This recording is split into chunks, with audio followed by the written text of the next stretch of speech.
भगवा आतंक की थ्योरी के खिलाफ अमित शाह का हर हर महादेव। हिंदुत्व को लेकर बड़ा इशारा है। विपक्ष को ऑपरेशन सिंदूर की कमियों पर बात करनी थी, सरकार की विफलताओं के किस्से लाने थे, भविष्य में पहलगांव जैसी घटना न घटे इस पर सवाल पूछने थे। पर सवाल पूछा जा रहा था कि ऑपरेशन महादेव का नाम हिंदू धर्म के भगवान के नाम पर क्यों रखा गया। जाहिर है कि उत्तर भी वैसे ही मिलने थे। अमित शाह ने अपने भाषण में अपने एजेंडे पर खुलकर खेला। राजनीति के इस मौसम में संयोगों की बरसात हो रही है। पहला संयोग तब बना जब ऑपरेशन सिंदूर के बहस शुरू होने के साथ पहलगाम के जिम्मेदार दरिंदों के ऑपरेशन महादेव के तहत मारे जाने की खबर आई। और दूसरा संयोग तब बना जब संसद में बहस का जवाब देते हुए गृह मंत्री अमित शाह की बात पर मालेगांव ब्लास्ट के फैसले पर मुहर लगी, जिसमें कहा गया कि आतंकवाद का धर्म से लेना देना नहीं है। यानी ब्लास्ट के दोषियों की रिहाई के साथ भगवा आतंकवाद की थ्योरी भी ध्वस्त हो गई। दरअसल गृह मंत्री अमित शाह ने 30 जुलाई को राज्यसभा में ऑपरेशन सिंदूर और आतंकवाद के मुद्दे पर बोलते हुए कहा था कि हिंदू कभी आतंकवादी नहीं हो सकता। और अगले ही दिन यानी आज मालेगांव ब्लास्ट का फैसला आया।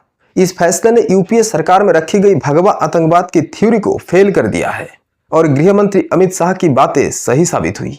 बुधवार को गृह मंत्री केवल हिंदू आतंकवाद पर ही अपने विचार नहीं रख रहे थे, उन्होंने ऑपरेशन महादेव और हर हर महादेव जैसे नारों के बहाने हिंदुओं को जगाने और विपक्ष को घेरने का कोई मौका नहीं छोड़ा। यह मौका भी उन्हें विपक्ष नहीं दिया था कि वो इन मुद्दों पर हमलावर हो सके।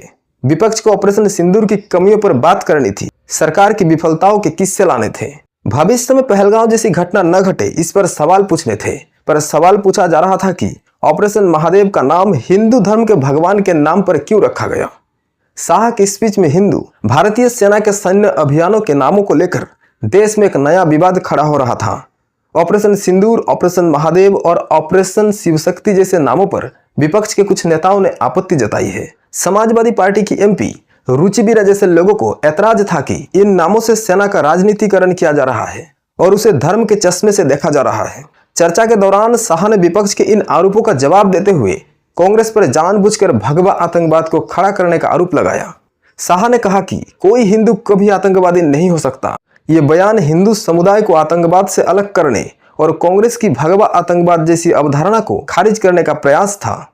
शाह ने विपक्ष के आरोपों को खारिज करते हुए बताया कि हर हर महादेव छत्रपति शिवाजी की सेना का जयघोष था। शाह ने सेना में इस्तेमाल होने वाले अन्य हिंदू देवी देवताओं से प्रेरित नारों का जिक्र किया। इन नारों को सैनिकों के मनोबल और देशभक्ति से जोड़ा और कहा कि हिंदू धर्म को राष्ट्रीय गौरव का प्रतीक बनाया गया। प्रियंका ने पहलगाम पीड़ित को भारतीय बताकर बीजेपी को दिया मौका।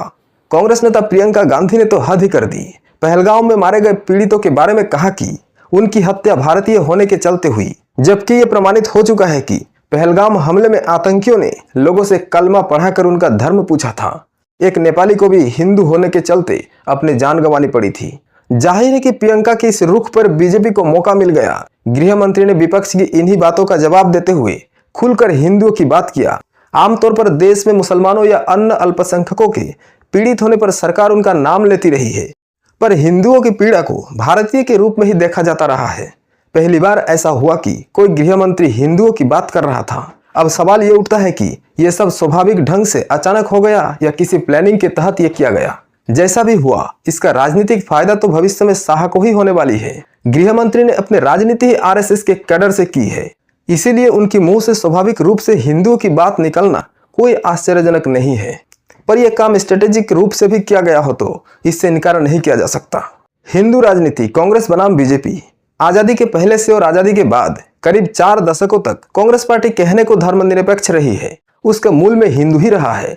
बीजेपी ये बात समझ चुकी है कि जब तक कांग्रेस हिंदू थी तब तक वो भारत पर राज करती रही। हिंदू कांग्रेस के आगे कभी भी संघ जनसंघ या राम राज्य प्रजा परिषद जैसी संस्थाओं को उभरने का मौका नहीं मिला। कांग्रेस में जब से अल्पसंख्यकों का तुष्टीकरण हिंदुओं के हितों पर भारी पड़ने लगा, बीजेपी मजबूत होने लगी। आज जिन राज्यों में अभी भी कांग्रेस को हिंदू वोट देते हैं वहां बीजेपी मजबूत नहीं हो पा रही है। जैसे पंजाब और केरल में बीजेपी के अभी तक मजबूत न होने का कारण यही है। अमित शाह को पता है कि मोदी का हिंदू हृदय सम्राट बनना ही उनके लिए कारगर रहा था। मोदी के बाद कौन या मोदी के बाद दूसरे नंबर पर बने रहने के लिए हिंदू हृदय सम्राट बनना ही होगा। शायद यही कारण है कि इस बार शाह ने चुन चुन कर ऐसे मुद्दों पर विपक्ष को घेरा है जिससे हिंदुओं का दिल जीता जा सके।